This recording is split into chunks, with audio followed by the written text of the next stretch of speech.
The England cricket deal is worth 25 million over 10 years. How do these work? Like, Yeah, what does like, it mean? What does it mean a deal's worth 25 million? Because that must be one. It must be incredibly nerve-wracking actually doing a deal that carries that much weight. But also, like, what does that involve? But also, can I just ask a separate, clarifying question on this? Because earlier you said, which I thought sort of made sense to me as well. You said that I can't remember what team, but Adidas, they'll pay over the odds for the contract. And so in that moment, I was like, right, okay, so the business of this works as Adidas or Castore pay a club for the license to do X, Y, and Z, and then they get to, fucking hope that the profits come, etc., etc. But presumably there are different models and different clubs in different ways. Can you take us through actually some of them? So in this example, what does 25 million look like here? Is it the same as a 25 million for Rangers, or are they structured totally different? Yeah, so it's a bit more than hope. We don't pay these guys money and then cross our fingers.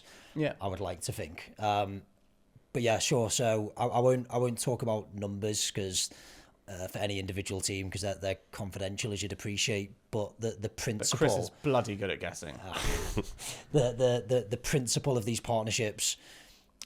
I pay a team a fee that is an annual fee.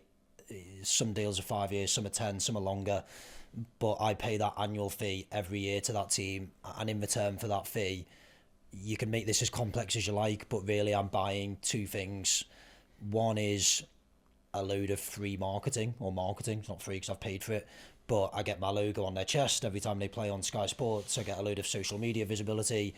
I get the authentication that they give me, because in a world where it's probably easier than it's ever been to start a brand because of social media, I would argue that it's harder than it's ever been to scale a brand because there's just so much noise. So if I show you an Instagram advert that says Castore's got great product, it's better than Nike, doesn't mean a lot coming from me on Instagram.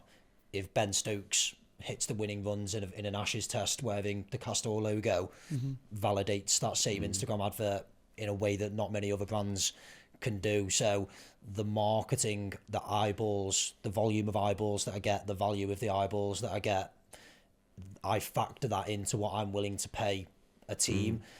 The way that I calculate what I think that can be worth is, well, how many Castore products will I sell off the back of it? So when Ben Stokes or Andy Murray or whoever the athlete is, Max Verstappen, wears my logo, all of the people who see that, what proportion do I think, what percentage can I convert into Castore customers?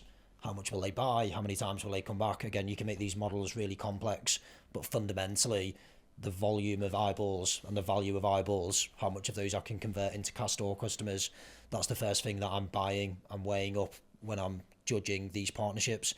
The second thing that I'm buying, which is arguably even more interesting, is an exclusive license to monetize their brand in the category of apparel.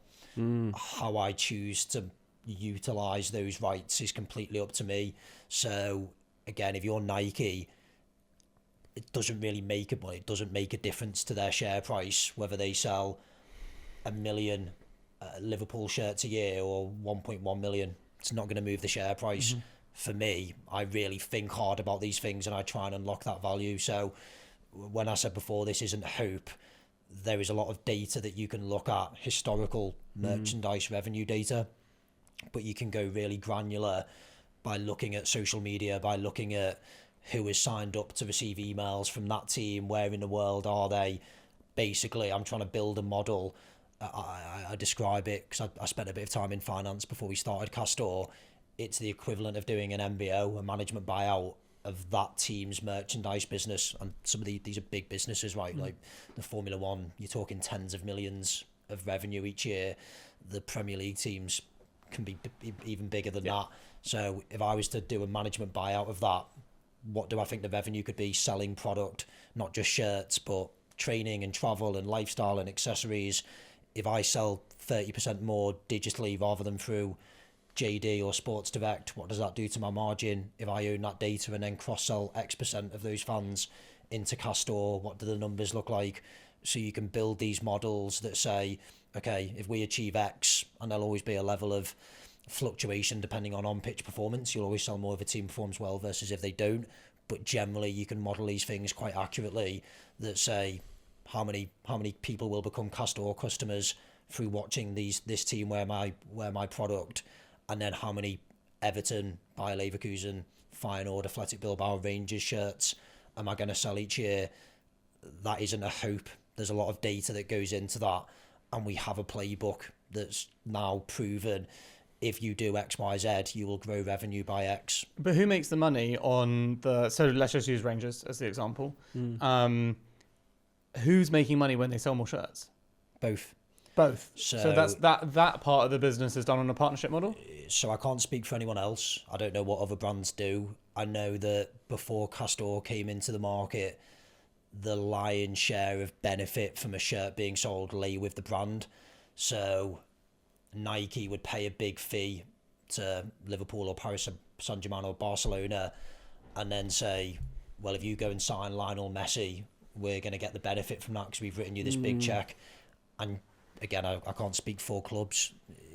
People may disagree, but my perception was clubs would say, okay, fine, we need the upfront cash, so therefore you can take the benefit from us signing Lionel Messi or Neymar.